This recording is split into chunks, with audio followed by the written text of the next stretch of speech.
Jerusalem. शहर यरूशलेम रोए ज़मीन पर वो वाहिद शहर है जिसे तीनों अलहामी मज़ाहिब यानी यहूदियत, मसीहियत और इस्लाम के मानने वाले इज़्ज़त व एहतराम की निगाह से देखते हैं और इसे मुक़द्दस सरज़मीन तस्लीम करते हैं। ये तारीख़ी शहर अपने अंदर मुख्तलिफ़ कौमों की तारीख़, उरूज व ज़वाल, जंग व जदल और दास्तानें समेटे हुए है, जिसने कुदरत और इंसान के हाथों तकलीफ़ें ही तकलीफ़ें बर्दाश्त की हैं। ये मुक़द्दस शहर कई बार उजड़ा और आबाद हुआ, लेकिन आज भी यरूशलेम लोगों के दिलों में एक इनफरादी मकाम रखता है। शहर यरूशलेम अपनी ज्योग्राफिकल लोकेशन के लिहाज से भी अजीब तरीन शहर है। ये शहर ढलवान पहाड़ी पर वाक़ है जो जज़रेल की सरजमीन से लेकर उक़बा तक फैला हुआ है, जो जुनूब और मशरिक़ के अलावा पहाड़ी के दरमियान घिरा है। हिस्टोरिकल रिकॉर्ड ये बताती है कि यरूशलेम में कभी कहत नहीं पड़ा, जबकि ये शहर 3000 साल से मौजूद है। यरूशलेम की वादियों में मौजूद दूर दूर तक फैले चूना पत्थर और संगमरमर की बंजर वादियाँ एक पुरकशिश और कुदरती वादी की शक्ल इख्तियार करती है। यरूशलेम के कई नाम हैं। मुख्तलिफ कौमों ने मुख्तलिफ दौर में इसे अलग अलग नाम से नवाजा है। इसका सबसे पुराना नाम जेबूस है। यहूदी लिटरेचर के मुताबिक हज़रत इब्राहीम अलैहिस्सलाम ने इस शहर को जेरा कहा था और बाद में शालीम नामी बादशाह ने 2000 साल कबल मसीह में इसमें शेलम का इजाफा कर दिया। इस तरह दो अबरानी अल्फाज यानी येरो और शलम का मुरक्कब ये शहर यरूशलेम कहलाया। इसके अलावा अरबों ने इसे सुनहरा शहर यानी गोल्डन सिटी का नाम भी दिया था, क्योंकि जब सूरज तुलू होता था तो उसकी किरणों से यहाँ सुनहरी पत्थरों से बने हुए मकानात जगमगा उठते थे। जब यहाँ रोमियों की हुकूमत आई तो उन्होंने इसे इलिया का नाम दिया था। इस तरह मुस्लिम हुक्मरानों ने इसे अल कुदस का नाम दिया, जबकि यहूद और नसारा ने यरूशलेम के नाम को ही तस्लीम किया और इस तरह आज तक इसे यरूशलेम कहकर पुकारा जाता है। इंसानी यादों में दुनिया का कोई मकाम बैतुल मुक़द्दस से कदीम अब तक मालूम नहीं हुआ है। अहले किताब के अकायद के मुताबिक इलिया वो सरजमीन है जिसके ज़रिया इंसान गुनाहों से पाक हो जाता है। यही वो जगह है जहाँ से कायनात की तख्लीक हुई। जबकि अहादीस के मुताबिक यरूशलेम में सबसे पहले खुद हज़रत आदम अलैहिस्सलाम या उनके किसी बेटे ने कदम रखा था। जैसा कि नबी सल्लल्लाहु अलैहि वसल्लम ने फरमाया है कि रुए ज़मीन पर सबसे पहली मस्जिद मस्जिदुल हराम है और उसके 40 सालों बाद बैतुल मुक़द्दस की बुनियाद डाली गई थी, लेकिन गालिबन उस वक्त यरूशलेम में इंसानी आबादी नहीं फैली थी। तारीख़ के मुताबिक सबसे पहले यहाँ आले साम यानी नूह अलैहिस्सलाम के बेटे साम की औलादें 2500 कबल मसीह में आकर आबाद हुईं, जिन्हें किनानी कहा जाता था। इसलिए यरूशलेम को कदीम तारीख़ में अर्ज़ किनान के नाम से याद किया जाता है।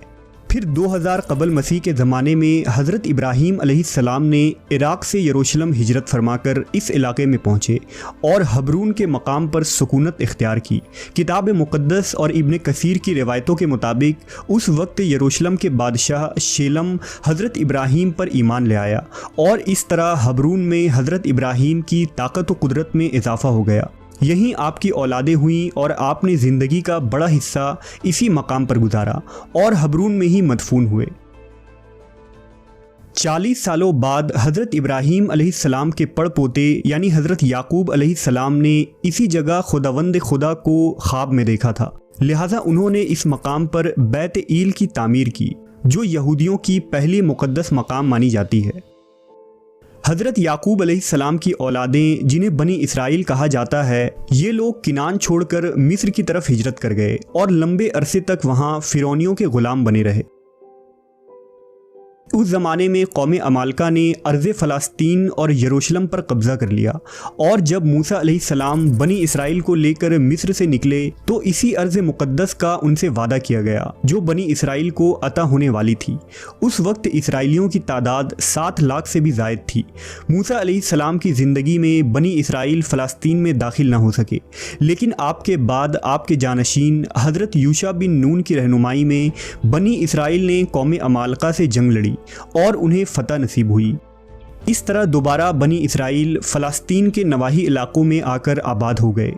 दाऊद अलैहिस्सलाम के बादशाह बनने तक बनी इसराइल का दारुस सल्तनत हबरून ही था, क्योंकि अब भी मरकज़ी शहर यरूशलेम पर अमालका का कब्ज़ा था। लिहाजा हज़रत दाऊद अलैहिस्सलाम ने 2 लाख के अजीम लश्कर के साथ यरूशलेम पर हमला कर दिया और अमालका को मुकम्मल शिकस्त देकर यरूशलेम को अपनी हुकूमत में शामिल कर ली।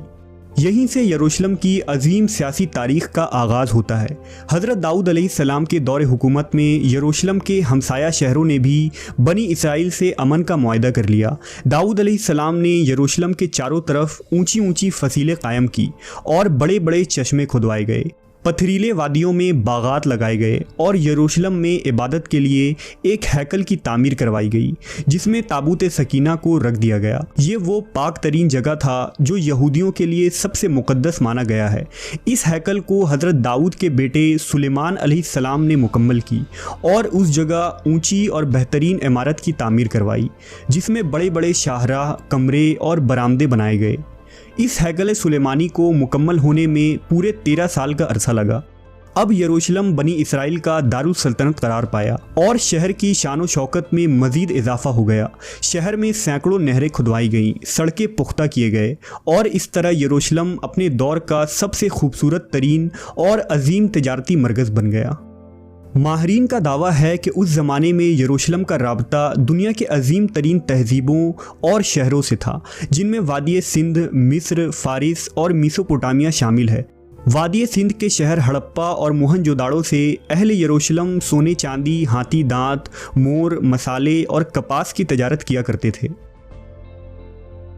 के अजीमुशान दौरे हुकूमत के बाद बनी इसराइल रफ्ता रफ्ता सरकश और नाफरमान हो गए।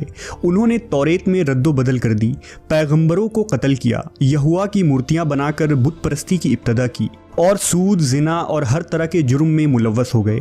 लिहाजा उनके इस नाफरमानी के तहत यरूशलेम पर बिरूनी ताकतों ने कई बार हमले किए और 1000 साल की इस तवील तारीख में तकरीबन 17 मरतबा यरूशलेम पूरी तरह उजड़कर दोबारा आबाद हुआ।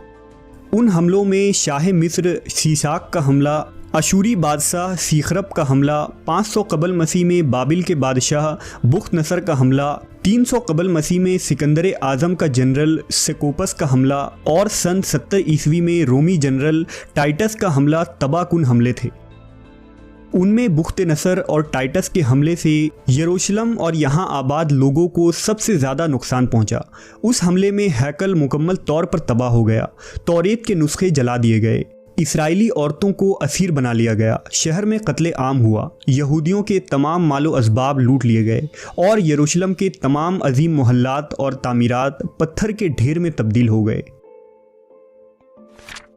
टाइटस के हमले के बाद तकरीबन 5 सदियों तक शहर यरूशलेम बाज़नतीनी सल्तनत यानी ईसाई हुकूमत का हिस्सा रहा और फिर 5वीं सदी ईस्वी में इस्लाम की आमद के साथ यरूशलेम की तारीख़ में एक नए बाब का आगाज़ होता है।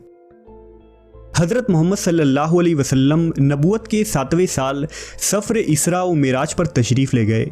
इस दौरान आप सल्लल्लाहु अलैहि वसल्लम मस्जिद हराम से बैतुल मुक़द्दस पहुँचे और तमाम अंबिया कराम की नमाज की इमामत करवाई और फिर इसी मकाम से बुराक पर सवार होकर 7 आसमानों के सफ़र पर रवाना हुए।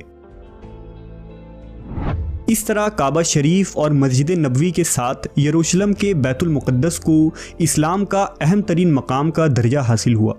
16 हिजरी यानी 236 ईस्वी में हज़रत उमर इब्न ख़त्ताब के खिलाफत में बैतुल मुक़द्दस को यहूद व नसारा के हाथों से आज़ाद करा लिया गया और यरूशलेम इस्लामी सल्तनत का हिस्सा बन गया। 86 हिजरी में अमवी खलीफा अब्दुल मलक बिन मरवान ने मस्जिद अक्सा की तामीर कराई और खलीफा अब्बास मंसूर ने मस्जिद की मरम्मत कराई। मुसलमानों के यरूशलेम फ़तह करने के बाद अरब इलाका में तब्दील हो गया। बनु अब्बास की खिलाफत तक यरूशलेम इस्लामी रियासत का हिस्सा रहा, लेकिन जैसे ही खिलाफत कमज़ोर पड़ने लगी तो 1099 ईस्वी में सलीबियों ने बैतुल मुक़द्दस को मुसलमानों से छीन लिया और यरूशलेम में मुसलमानों के खून से होली खेली गई। तकरीबन 88 साल तक ये शहर सलीबियों के कब्ज़े में रहा और आखिरकार क़िबला अव्वल की आज़ादी के खातिर 16 जंगें लड़कर सलाउद्दीन अय्यूबी ने 1187 ईस्वी में यरूशलेम को दोबारा आज़ाद करवा लिया। सलाउद्दीन के बाद तकरीबन 700 बरसों तक यरूशलेम इस्लामी सल्तनत का हिस्सा रहा। जहां तुर्क उस्मानियों ने इस शहर को खूब तरक्की दी, तो वहीं यहूद व नसारा के लिए भी शहर के दरवाजे हमेशा खुले रहे और यरूशलेम ने तारीख में पहली मर्तबा इतने लंबे अरसे के लिए अमन व अमान का दौर देखा।